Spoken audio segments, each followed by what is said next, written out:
There was a time when just hearing Mark Elliott Zuckerberg's name would send ripples through the tech world. Not only did he revolutionize the way we connect, but he also became one of the wealthiest and most influential figures of the 21st century. His creation, Facebook, wasn't just a social network. It was a global phenomenon that transformed industries, reshaped communication, and challenged traditional media in ways no one could have predicted. Zuckerberg's rise to power wasn't without controversy. His relentless drive to dominate the digital landscape made him a polarizing figure, embroiling him in fierce legal battles, privacy scandals, and clashes with governments around the world. But before he was the architect of a digital empire, Zuckerberg was just another college student with a bold vision. His journey is a testament to the unprecedented impact one person can have when ambition, innovation, and opportunity converge. It's a story of what can happen when the quest for connection and influence is driven to its absolute limits. So let me take you back to 1984, when a young Mark Zuckerberg was born in a quiet suburb of New York.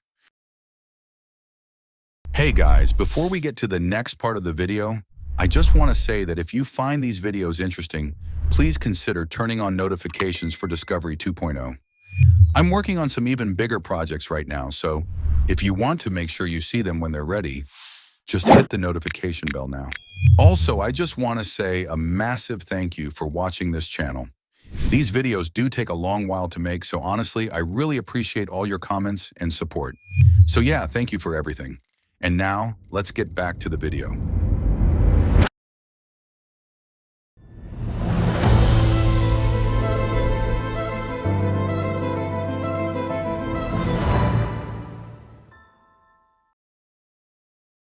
Mark Elliott Zuckerberg was born on May 14, 1984, in White Plains, New York, into a comfortable upper-middle-class Jewish family. His father, Edward Zuckerberg, was a dentist, and his mother, Karen, was a psychiatrist. Mark was the second of 4 children, growing up in the suburban village of Dobbs Ferry, where the foundations of his future were quietly being laid. From an early age, Mark displayed an insatiable curiosity and an extraordinary aptitude for technology. His parents nurtured his interests, and by the time he was 10, he had his first computer, an Atari 2600, which he began tinkering with, learning programming on his own. Mark's first major project, ZuckNet, was created when he was just 12. This messaging program was designed to help his father communicate with the receptionists in his dental practice, marking the first step in what would become a lifelong journey into the world of communication technology. His family recognized his talent and hired a private tutor, David Newman, to guide him in programming. Newman later remarked that it was almost impossible to stay ahead of Mark, a testament to the young prodigy's relentless pursuit of knowledge.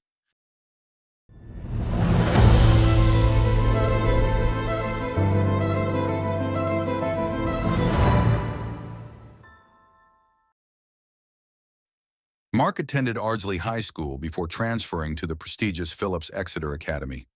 Here, he excelled not only in academics, but also in extracurricular activities. He was captain of the fencing team and won prizes in science and classical studies. But it was his interest in computers that truly set him apart. At Exeter, Mark began developing early software programs, including a music player called Synapse, which used artificial intelligence to learn the user's listening habits. This caught the attention of major tech companies like Microsoft and AOL, both of which offered him jobs and to buy the software. Mark, however, declined, preferring to continue his education. In 2002, Mark enrolled at Harvard University, majoring in computer science and psychology. He quickly earned a reputation as a programming prodigy. His projects, such as CourseMatch and FaceMash, were early indicators of his innovative thinking, but they also hinted at the controversies that would later follow him. FaceMash was a prank website that I launched in college, in my dorm room, before I started Facebook.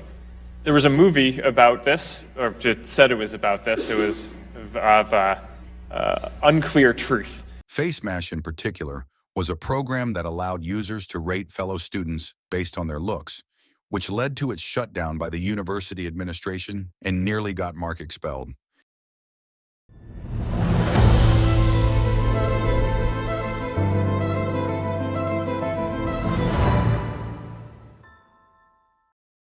In 2004, during his sophomore year at Harvard, Mark launched the Facebook with his roommates Eduardo Saverin, Andrew McCollum, Dustin Moskovitz, and Chris Hughes.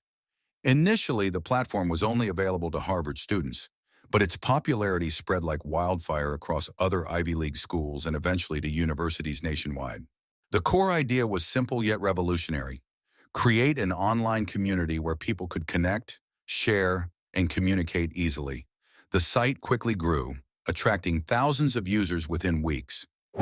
Mark's decision to drop out of Harvard to focus on Facebook full-time would prove to be one of the most significant choices of his life. However, Facebook's rise was not without controversy. In 2004, fellow Harvard students Cameron and Tyler Winklevoss, along with Divya Narendra, accused Mark of stealing their idea for a social networking site called Harvard Connection, later rebranded as ConnectU. The ensuing legal battle would haunt Mark for years, casting a shadow over Facebook's early success. Despite the legal disputes, Facebook continued to expand rapidly. By 2005, it had reached over 1 million active users and began to open up to high schools and then the general public in 2006. Mark's vision was clear. Facebook would be the central hub for online social interaction, a vision that would eventually transform the way billions of people communicate.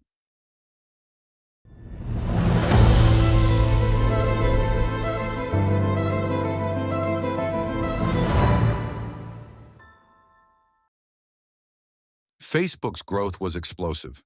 By 2007, the company had reached 50 million users, and by 2008, it surpassed MySpace to become the most popular social networking site in the world.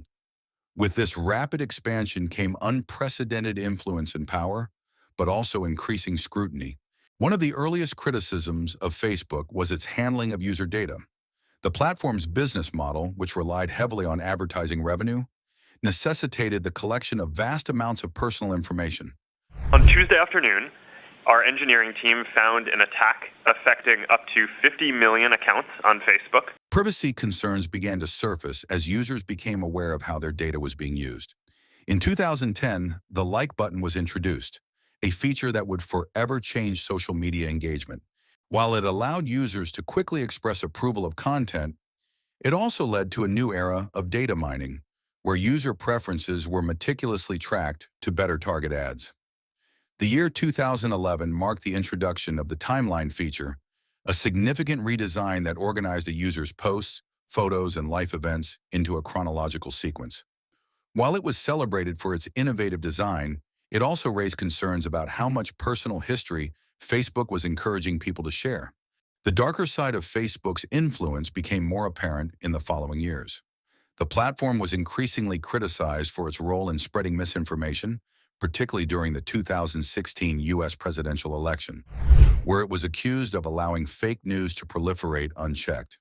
The Cambridge Analytica scandal in 2018 was a tipping point.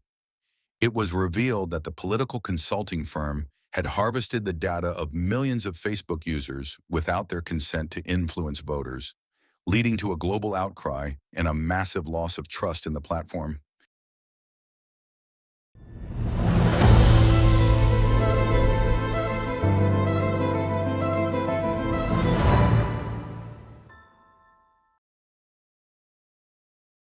In 2012, Facebook made one of its most significant acquisitions by purchasing Instagram for $1 billion. At the time, Instagram was a small, rapidly growing photo-sharing app with a loyal user base. Mark recognized its potential to complement Facebook's offerings and expand its reach into the younger demographic. The acquisition was initially met with skepticism. Many questioned whether Facebook would allow Instagram to maintain its identity or if it would be subsumed into the larger platform. For several years, Instagram operated with relative independence, growing its user base and introducing new features like Stories, which became a direct competitor to Snapchat. However, the pressure from Facebook's corporate culture eventually took its toll. In 2018, Instagram's co-founders, Kevin Systrom and Mike Krieger, resigned from the company, citing differences with Mark over the direction Instagram was taking. Their departure highlighted concerns about Facebook's aggressive approach to integrating its acquisitions and the potential loss of the unique qualities that made those platforms successful. Despite these challenges, Instagram has continued to thrive under Facebook's ownership, reaching over 1 billion users by 2020. It remains a crucial part of Facebook's social media empire, but the tensions surrounding its acquisition and integration reveal the complexities of managing a conglomerate of such influential platforms. Hey guys, before we get to the next part of the video, I just want to say that if you find these videos interesting, please consider turning on notifications for Discovery 2.0. I'm working on some even bigger projects right now, so if you want to make sure you see them when they're ready, just hit the notification bell now. Also, I just want to say a massive thank you for watching this channel. These videos do take a long while to make, so honestly, I really appreciate all your comments and support. So yeah, thank you for everything. And now, let's get back to the video.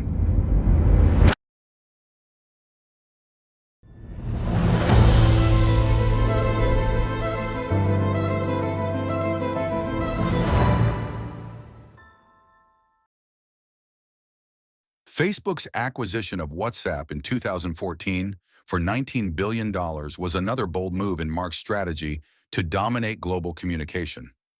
WhatsApp was already the world's most popular messaging app, known for its simplicity, speed, and end-to-end encryption, which provided users with a high level of privacy.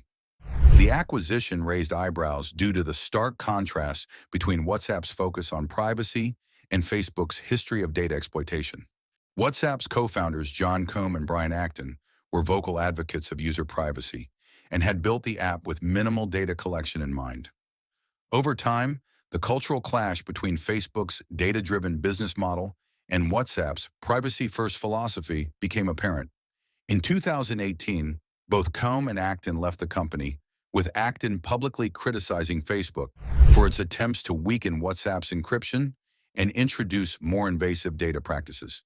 WhatsApp's monetization has been a point of contention. Facebook has explored various ways to generate revenue from the app, including integrating it with Facebook's ad network and introducing business messaging tools. These moves have sparked concerns that WhatsApp's commitment to privacy could be compromised in favor of profit. Despite these issues, WhatsApp remains a dominant force in global messaging, particularly in regions like India, Brazil, and Africa. However, its journey under Facebook's ownership has been marked by a tension between preserving its core values and adapting to Facebook's business imperatives.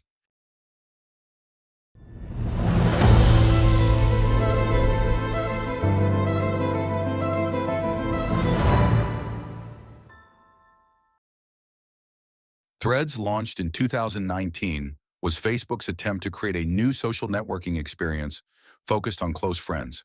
Positioned as a companion app to Instagram, Threads allowed users to share photos, messages, and status updates with a select group of people.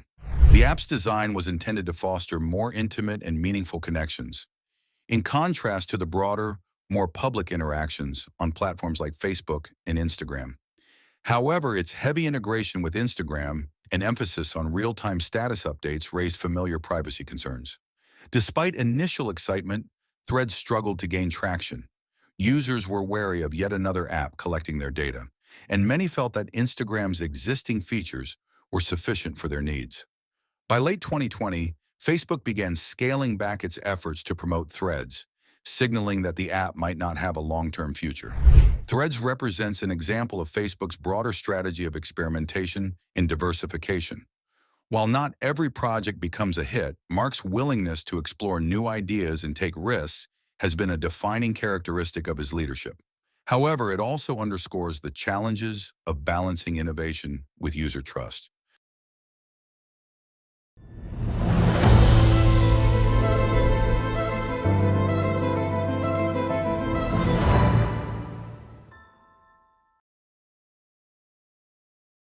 In October 2021, Mark announced Facebook's rebranding as Meta, a move that reflected his ambitious vision for the future of the internet, the metaverse. The metaverse is conceived as a vast, interconnected virtual reality space where people can socialize, work, and play in immersive digital environments. The rebranding was met with a mix of excitement and skepticism. Some saw it as a bold step towards the next evolution of the internet, while others viewed it as an attempt to shift focus away from Facebook's ongoing controversies. Mark has described the metaverse as the successor to the mobile internet, envisioning it as a space where physical and digital realities merge seamlessly. He has committed significant resources to developing the necessary technologies, including virtual and augmented reality hardware through Meta's Oculus division. However, the metaverse faces considerable challenges. Building such a complex and expansive digital ecosystem requires overcoming technical, ethical, and societal hurdles. Privacy concerns are particularly acute given Facebook's track record and the immersive nature of virtual reality, which could enable even more intrusive data collection. Meta's success will hinge on its ability to convince users and developers to embrace the metaverse. While the concept has potential, it remains to be seen whether it will fulfill Mark's grand vision or become another overhyped tech trend.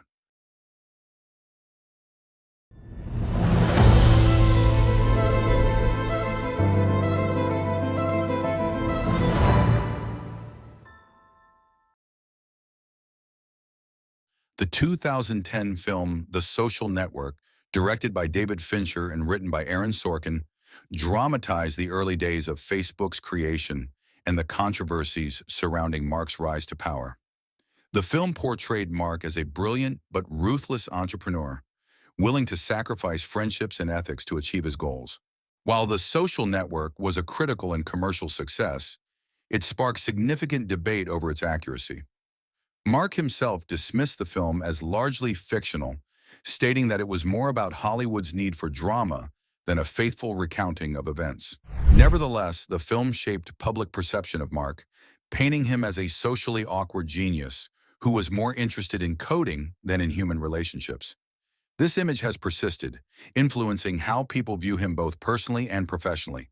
The reality is likely more nuanced. While Mark's drive and ambition are undeniable, those close to him describe a more complex character, one who is deeply committed to his vision and willing to take risks, but also capable of introspection and change. The truth of Mark Zuckerberg's character, like many aspects of his life, remains an enigma. Hey guys, before we get to the next part of the video, I just want to say that if you find these videos interesting, please consider turning on notifications for Discovery 2.0. I'm working on some even bigger projects right now, so if you want to make sure you see them when they're ready, just hit the notification bell now. Also, I just want to say a massive thank you for watching this channel. These videos do take a long while to make, so honestly, I really appreciate all your comments and support. So yeah, thank you for everything. And now, let's get back to the video.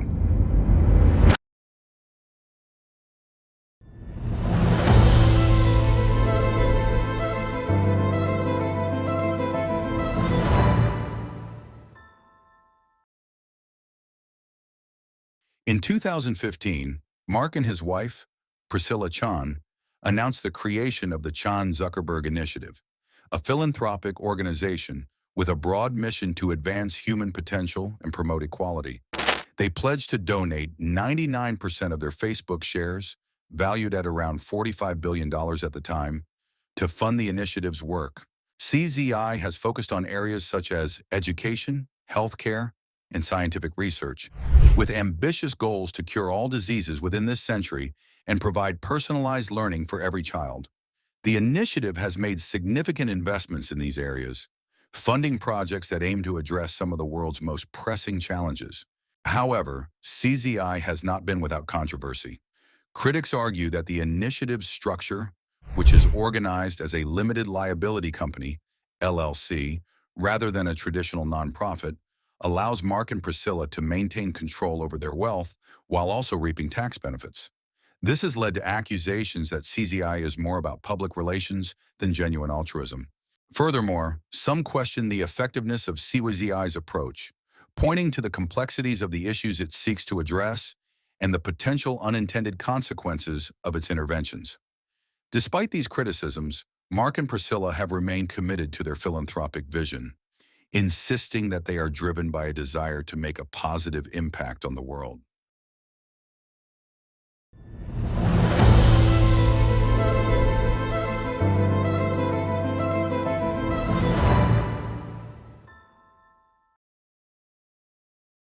Mark's influence extends far beyond the tech industry. As the founder and CEO of Facebook, he has become one of the most powerful figures in the world, with a platform that reaches billions of people. This power has brought with it significant responsibilities and challenges, particularly in the realm of politics.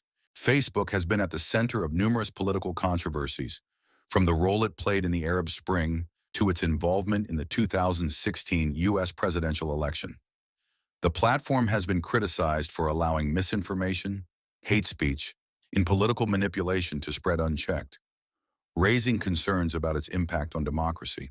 Mark has repeatedly stated that Facebook is a neutral platform, committed to free expression and open dialogue. However, critics argue that this stance has allowed harmful content to flourish, contributing to polarization and social unrest. The Cambridge Analytica scandal highlighted the dangers of Facebook's data practices, revealing how personal information could be weaponized for political purposes. In response, Mark has appeared before Congress multiple times to address concerns about privacy, election interference, and the company's broader role in society. Despite these challenges, Mark has continued to defend Facebook's mission and its role in the world. He has also taken steps to address some of the criticisms, implementing new policies and technologies to combat misinformation and protect user privacy. However, the debate over Facebook's influence and Mark's responsibility as its leader is far from settled.